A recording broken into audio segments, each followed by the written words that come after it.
Say hello to the former mayor of Racine. His honor, well, formerly his honor. John Dickert is here. Good to see you. Good to see you, too. Wow, look at you. It's really you in the room. Look at you, ready to take notes and everything. No pads ready to go. You know what this is going to be? Because someday you're going to say, well, Don Rosen said on this date, this is, we haven't, in the court case, when I'm up on some trial or something, you're going to say, listen, I have the notes here. I don't know what I'll be on trial for. They once asked Bart Simpson, and they said, what are you going to be on trial for someday? Oh, teacher planted evidence in my locker. Okay, now, the former mayor, you didn't want to run again. And I got to ask you, why didn't you want to run again? Well, there's a couple things. The first thing is elections are hard on your kids and your family. But the second thing is my daughter said, Daddy, I want you back home. Aww. So, when your little ones are saying, hey, we want you back around, it's, it really kind of tells you that it's time. The other thing is we put together, we had a plan for the city. It was a 10-year plan, and we did it pretty much about 99% of it in 8 years. And one of the things that my wife said to me is, she asked me to, look back at the plan. How are you done? So, because when we were talking about running again, and when I looked at it and said we got about 99% of it done, she said, so what are you going to do? You're going to be bored. And I thought to myself, okay.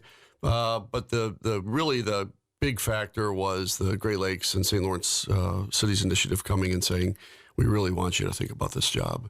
And that was, when you have those two things going together, your family saying, maybe it's time, and somebody saying, hey, we're going to present you with something that, you've always been part of, then those two things really come to mesh pretty quick. You ever want to do politics again? I'll put it this way. Do you ever get the bug to do politics again? Well, I think it's not so much the bug to do politics, because I think part of the problem in today's society is everybody wants to be something, right? They want the title. What I worry about is the job. So do I think about, doing the job and getting into a space where we can make dramatic change? I always think about that. That's why I got into consulting after working for the governor. It's, I wanted to make dramatic change, and that's, what I'm trying to do with the job that I'm doing now. So I don't see it as really so much, getting back into being a politician. Rich Daley always had a great phrase, which is, we're not politicians, we're mayors, because we have to deal with everything. We can't worry about the politics. We have to just deal with the stuff on the ground. I'd last 9 seconds in that job. 9 seconds, because the first time somebody opened their mouth, I'd tell them what I thought, and then I'd be out. No, not necessarily. Oh, yeah, necessarily. Trust me. 9 seconds, I'd be done with that job, any political job, because I would never keep my mouth shut. I don't know how to... if somebody says something that I really think is stupid, I'm going to say, what are you, stupid? And that would be it. My career's over. Well, nowadays, we never know. Right? Yeah, right. Nowadays, there's a lot of crazy things being talked about right now. But, to me, it comes down to the point where, I'm older now than I am younger, that's for sure. But it comes down to the point of, what do you want to accomplish in life? And for me, with the consulting I'm doing now, or anything I'm going to do until I retire, is, make the planet a better place for our kids. Let's talk about that, because you left to deal with water. Yeah. Water. And people say, well, water. I got water everywhere. I turn on my tap. I got water. For now, you do. You and I talked about this movie, The Big Short. And the movie was about the housing bust, where everything went, Goldman Sachs went out of business.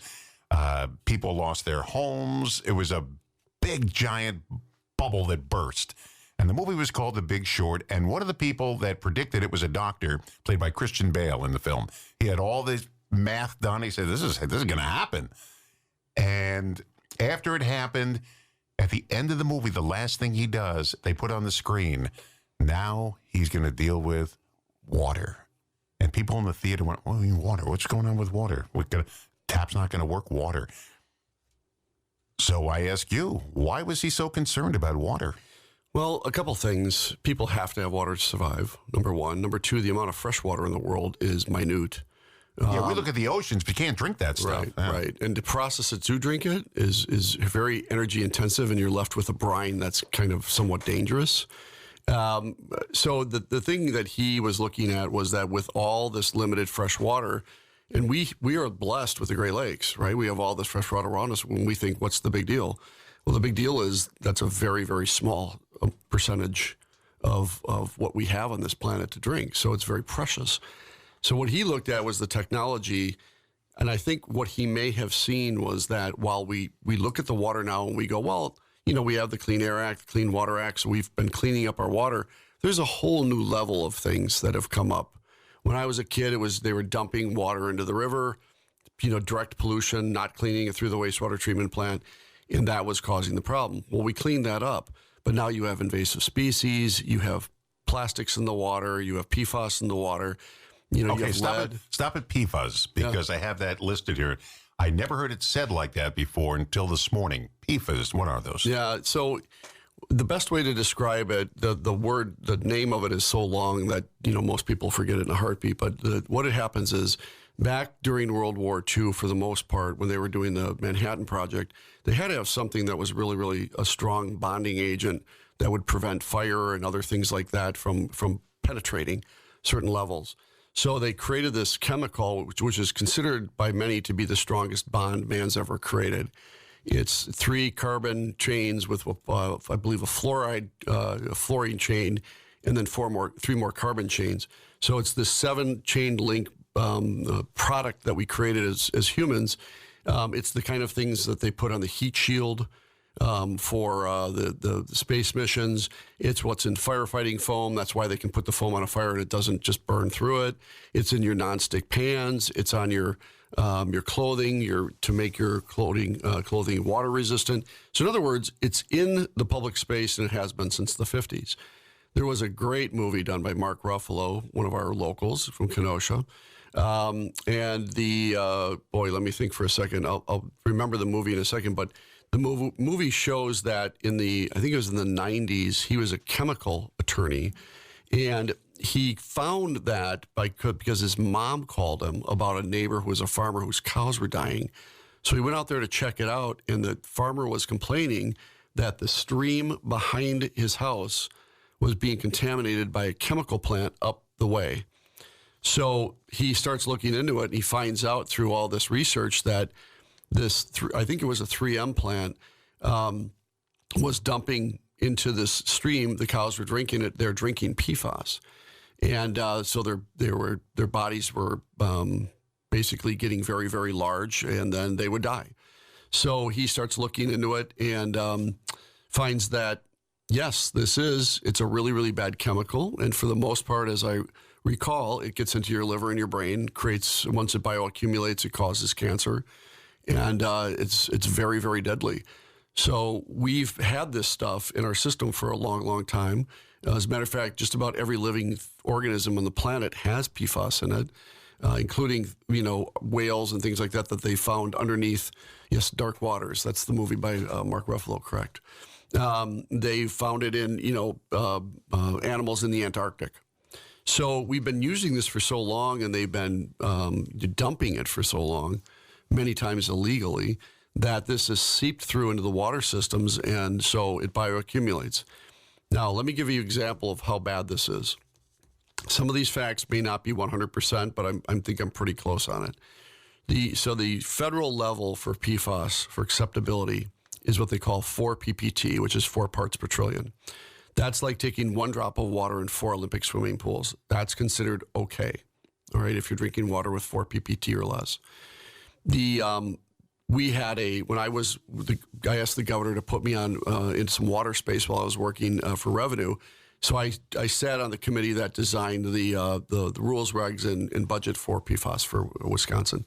We had it at about 20 ppt. The feds came in lower, so we had to lower our standard. There is a city up north, and I won't name it because I don't want people candidly bothering those folks. But it's a very small community way up north. They tested at 46,000 ppt. So basically, they're drinking pure poison. Now, in my estimation, it's pure poison. The state came in, and some of the elected officials up there said, "Oh, this is all nonsense. This is all made up nonsense."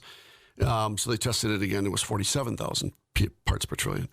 The amount of cancer victims that are in that community, I think, may rate as number 1 in the country per capita. This is like Erin Brockovich. Yeah. Oh, this puts Erin Brockovich to shame. Erin Brockovich, what she did was nothing compared to what they found with PFAS.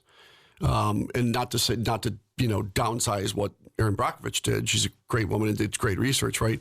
But this is at a level that exceeds everything that they were doing, because this is global. And do these people know they're drinking bad water? Well, they were told by people that they weren't, and they kept drinking it. But if the cancer rate's going up, I mean, the former mayor that was there, who is a proponent to get this stopped and cleaned up, has had 23 surgeries.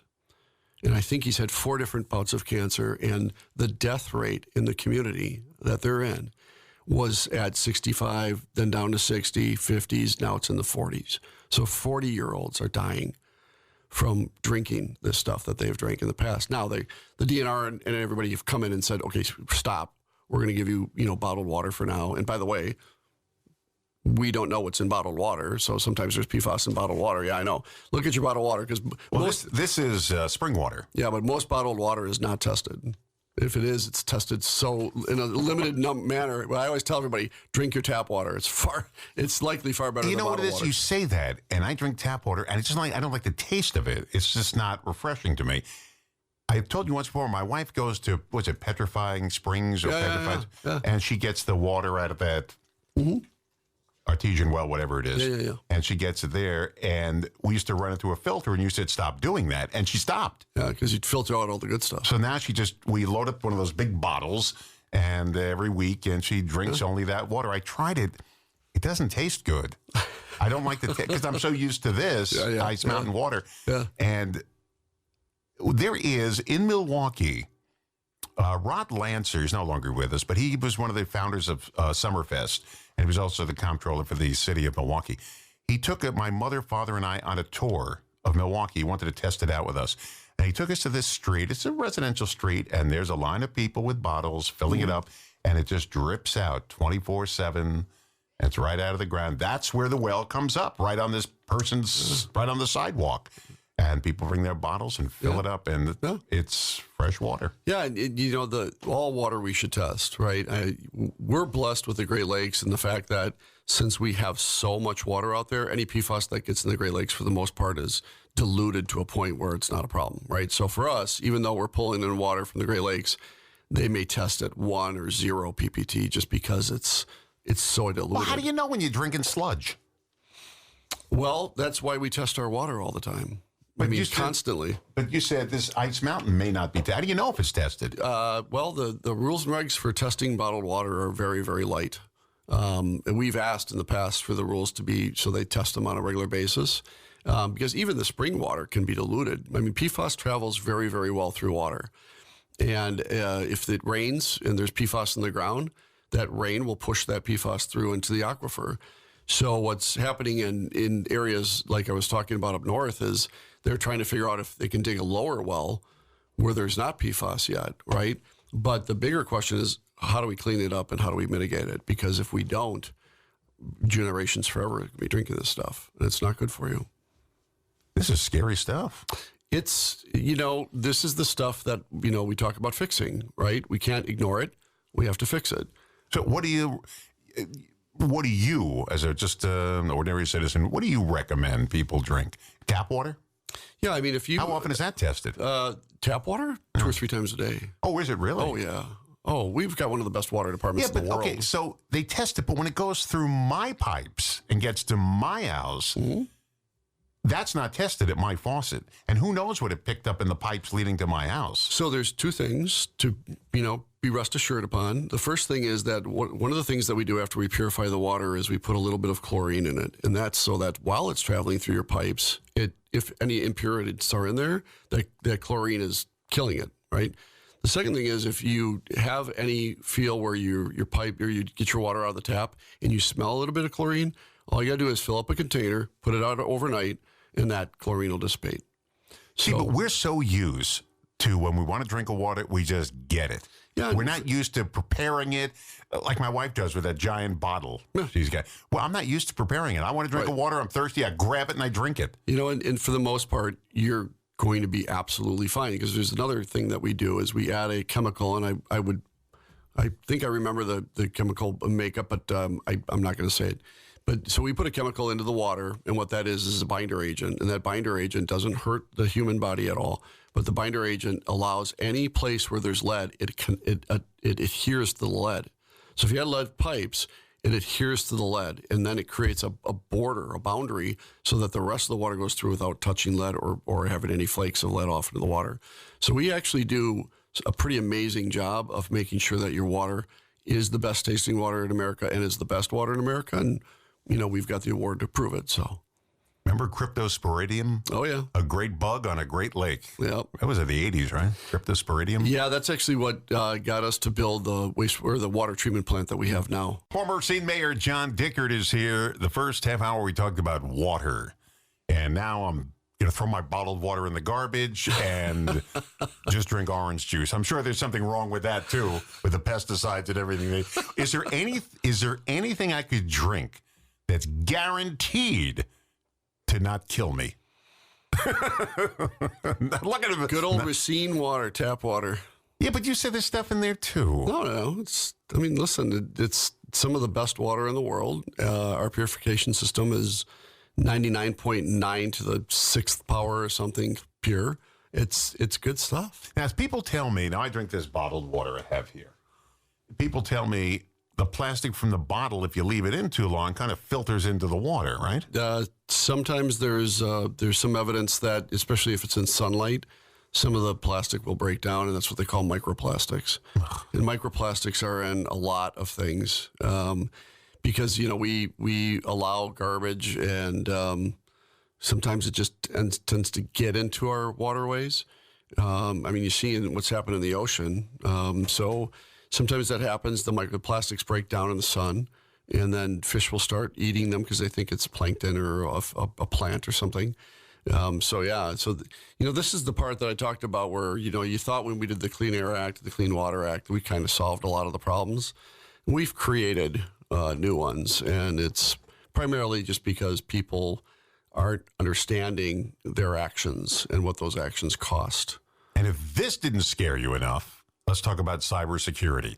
Now, this bothers me, and I check every one of my accounts before I go to bed and when I wake up in the morning, because I just want to make sure I have my wife says, what are you checking it for? It's fine. She never checks anything.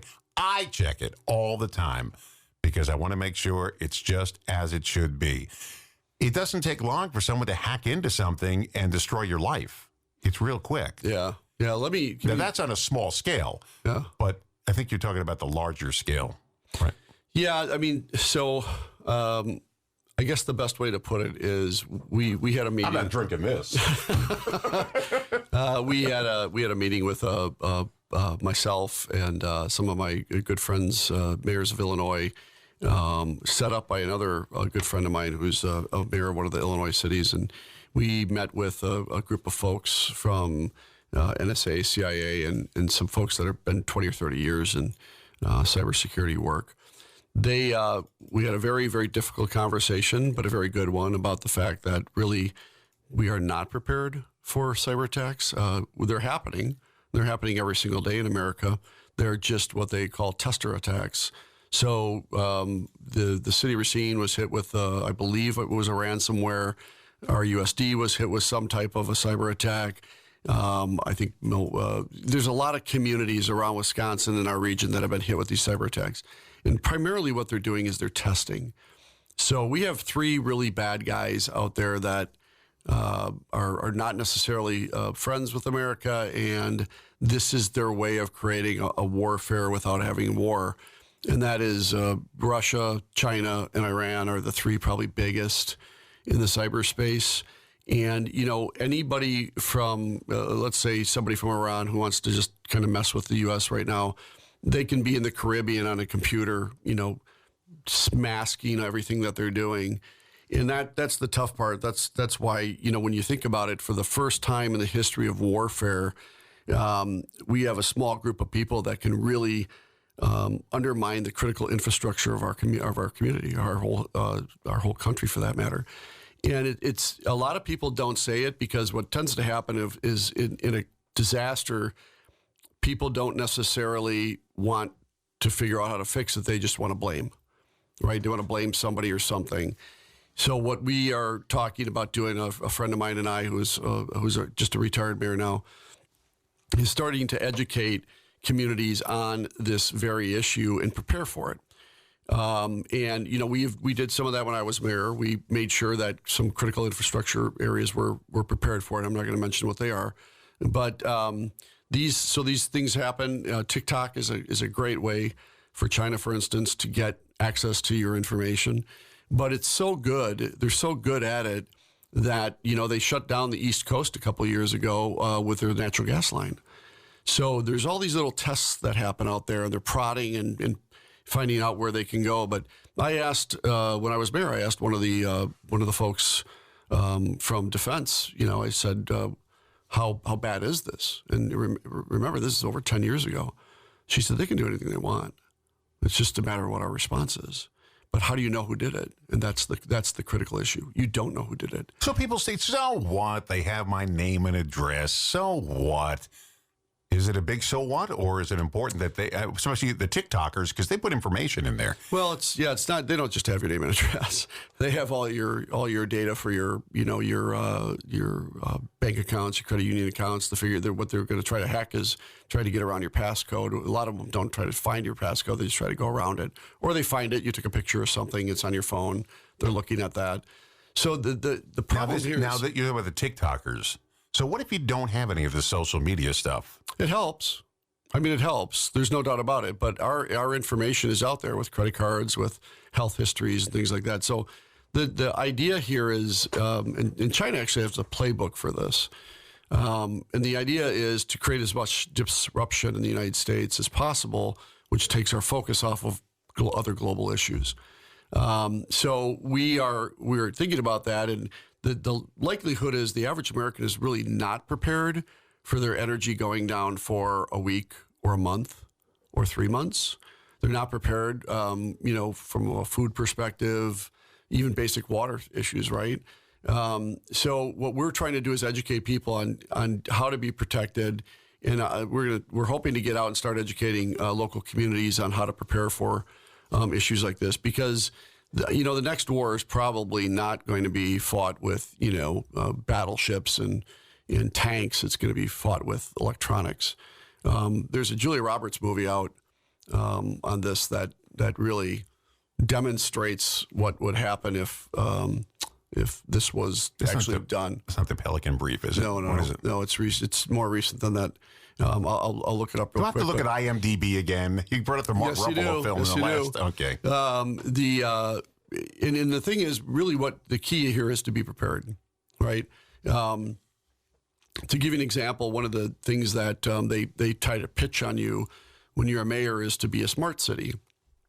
And I always said I don't think smart cities are that smart, because what you're doing is you're allowing, too many people to have access to your critical systems over a phone. And the phone is completely insecure. Your iPhone is completely and utterly insecure. Even when my password's 1234?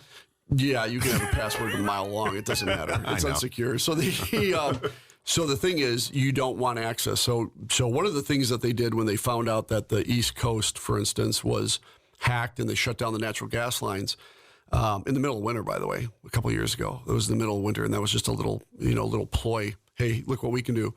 A local community person had their heat and air conditioning units on a smartphone, right? So this person in a public works department somewhere in America could get on a smartphone and he could turn on, the heat or whatever on buildings throughout the community. Well, they got into his phone through a social media network. They got into his phone because they went back and they tracked all this. It took them months to figure out how they did it, but they went into his phone. They got into the city. They sat in the city for about a month or two, and before they left, they dropped not only a little cyber bomb off, but they actually got into the backup storage that was supposed to be the safe area, and they blew all that up too. So they got into the city's servers, and they got into the backup servers. So they blew all that up before they left, then they went to the state. Got into the state, they're hanging around there for a couple months trying to figure out how to get to the feds. Once they got to the feds, they didn't want to leave a trail, so they just went into the federal program, found out eventually where the line shut off was for that natural gas line, and then shut it off for about a day or so just to say, look what we can do. So when we talk about Who's we? Whoever this country was that did it. Okay. So, there's a lot of this going on, and the stuff that you see today, and people say, oh, can you believe how we were shut down? I mean, you just saw it at, was it Spain last week? Oh, all the electricity went off, and my phone went off. Yeah, it probably wasn't just, a squirrel getting in a Well, we also don't know what happened at Newark Airport. Right. When they lost communication with the planes. They haven't told us yet what caused that problem. For 90 seconds. Yeah. Can you imagine flying blind? All those planes With all those for 90 planes seconds? coming into Newark. Very busy airport. Yeah. The administration's got to get moving into second gear here on this stuff. Could that have been a cybersecurity problem? We don't know yet. So this is the thing, is that you can't stop it. So you got to prepare for it. You think they send tests out? They do to send tests out every single day. Just to make sure they can do it and let us know they can do it. Mm-hmm. John Dickert's with me here. He's the former mayor of Racine, but now he's into totally something different. He's a consultant, but we're talking about water and cybersecurity. I came in this morning feeling good. The sun was up. The air was crisp. I said, I'm going to have a great day. Now I'm scared to death. I'm afraid to drink the water. I brought a bottle of water with me this morning, Ice Mountain. I won't drink it. Going to toss it right in the can. And now I find out everybody's on my phone. Now, I don't do any banking on my phone. I use my credit card at only a few places. I pay cash at other places. I never use it at the gas station because they put those little scanning things on there, and I won't deal with that. So I never, we use a supermarket, we'll use it, things like that, but not gasoline. And I don't use it at any place that I'm not familiar with. I want to make sure. But even that doesn't guarantee anything. Yeah. I remember once I used my credit card at Target once, and they were hacked. And you get this message in the mail, you better check security because we were hacked and all your information got out. Oh, come on. Yeah. Can't you even protect it? What are you doing over there? They really Target? can't. There's no way to protect it, right? Well, there's levels. They have levels of security, and a lot of people pay a lot of money to protect data. But it seems to me, and I'm not a NSA security analyst on this, but it seems to me that it's just a matter of when and where they want to do it, and how they want to do it. But I will tell you this, just to show you how how amazing this is. When I left as mayor and I was at the Great Lakes St. Lawrence Cities Initiative, this is how fast it goes. I went to D.C. I took the Honorable Mike Vanderstein from Sheboygan. He was our chair. We went out to Washington to start talking to people about the Great Lakes Water Initiative and making sure that they had the money in it. While we were out there, my staff got a call because I had taken a picture on Facebook and with Mike and posted it that we're out working the Hill. We got my staff got a call, and this is how sophisticated they are. They said, hey, Melissa, she got an email. I apologize. She got an email. I'm in D.C. There's an emergency fundraiser going on. I need you to send a check for $10,000 so I can help out this senator at this location. Now, she didn't have the authority to do it, and Melissa was smart enough to know that that's not something that I would do. So she called me and said, do you know that this happened? And I said, we've been hacked. I said, you didn't get out any numbers or anything? She said, no, of course not. I said, all right, call the bank, shut down the system. I'll be back later tonight, and we'll deal with it tomorrow. They were that fast within an hour of me posting that Facebook link. They were smart enough to figure out where I worked, how I worked, what I was doing, and to get the right message into my staff and the email to potentially release $10,000. You know how paranoid I am? If my stepson or my wife sends me a link on Facebook, I won't check. I won't do it. I will call them up and say, did you send this? Where did you get it from? And that's how paranoid I am. I don't even trust my wife or my stepson or my daughter, for that matter, to go send me anything because I don't know if they sent it. And I don't know where they got it from. When you start clicking on links, if you send me a photo to look at, that's good. But when you start clicking on links, you don't know where it's taking you. No. Case in point, I worked at a radio station in Lake Geneva. There's only one station there. I worked there, and I get a call one weekend morning. The station's off the air. Russians hacked the radio station, shut it down, wiped all their computers clean. No more commercials, no more music. They wiped them clean, and they sent them a ransom. Yeah. And the FBI was called in because radio stations are federally licensed. So they called the FBI in, and they dealt with the hackers. Now, the owner of the station had the wherewithal to buy ransomware insurance, ransom insurance. So he had it. So the insurance company was going to pay him. The FBI negotiator talked him down to like $25,000 or something like that. I forget what the amount was, but talked him down greatly. They paid it. They gave him the codes to get everything back up and running, but it took weeks. Yeah. Because each song had a different code. Each commercial had a different code. Yep. It took weeks to get that place back on the air again. And you know how they got hacked? Somebody at the station opened an email. Yep. When they did that, it set a time clock. And the time clock was 3 months. Yeah. And 3 months to the moment that they opened that email, boom, it went off. Yeah. Now, it's 3 months ago, so they can't remember who did it. Well, they have to hide their tracks. So that's how they hide their tracks. Yeah, So it's the start of the clock. Yeah. Yeah. So what I always tell everybody is, listen, if somebody calls and says, hello, is this Don Rosen? You don't say yes. No. You say who's calling, because if you say yes, they can use that as an authorization for a bank or credit union to get I you. read that. Yeah. They could take your yes voice, Right. and then they'll use that. Yeah. So the thing is, nowadays, what I always tell people is, listen, be cautious. I'm not saying, freak out and the whole world's falling in on you. Just be cautious. If you think something is odd, it probably is. If you think something is off, it probably is. So the best thing you can do is ask your bank or credit union to do dual factor authentication for your accounts. So when you pull up an account on your phone or on your computer, they send you a link to your phone. And if you punch in that link, then, okay, they know it's you coming in. That's the safest way you can be for your bank or credit union. But you know what? That's such a pain in the butt to do that. Occasionally, my banks and my credit card will send me, they test it every once in a while. They'll send you a link with a code. Right. And you got to punch in that code. Listen, it's a lot better than your accounts disappearing. I know. It's just the world we live in now. I mean, people laugh at me because I write out checks. But there's a reason. I'm very cautious about, I write out checks too. I don't do any. I don't do any banking online. Not one thing. You can't. They say, well, and they always send you this thing every month. We want you to switch to digital from paper. Yeah. I'm not doing that. I'm not going to be paperless. I want checks. Now, checks have their own problem because if you put them in a mailbox, they had people breaking in and using acetone to wipe off the ink. Right. And then rewrite the checks and cash them. So it's got its own problems. But I use this pen. And this pen you can't erase because it soaks into the paper. Right.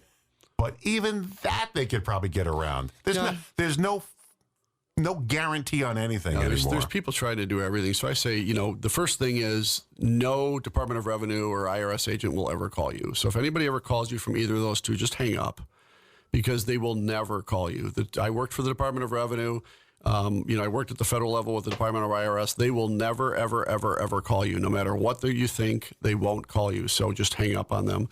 But the second thing is, if you think it's a scam or you think it's odd, and do you think that one of your relatives is calling you, just hang up and call them back. You hear these stories, and there's a woman on YouTube. She just plays these hackers on the phone for everything they're worth, these scammers. Yeah. And she pretends to be an old lady. They go, well, but it take $90,000. Which account? And the other one's from India or Pakistan or wherever. And he's talking away. You take it and you put it in this account. You do this, you do this. But I don't know which account. Then she does the Siri voice. Is account. Account means something at a bank. And she just plays these guys for all they're worth. And she knows it. Yeah. But a lot of people don't know it's a scam. They make a lot of money off it. The gentleman that I take care of, John Schubert, he had a relative that she lost $60,000 in 1 year. She thought all these scams were, legitimate people.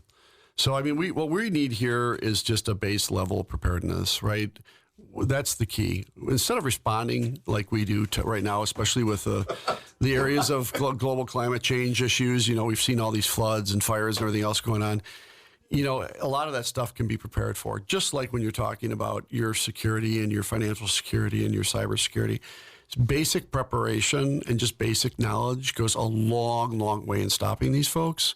So that's what we're going to look to do, is to get out there and start working with local communities just to be basically prepared so that you really do a lot of prevention And whether it's water or cyber or anything, even your health, all of that stuff, a lot of it can be prepared for so you don't have to have the risk later. I thank you for coming in. Of course. I think I Glad thank you. I made your day. No, and you did.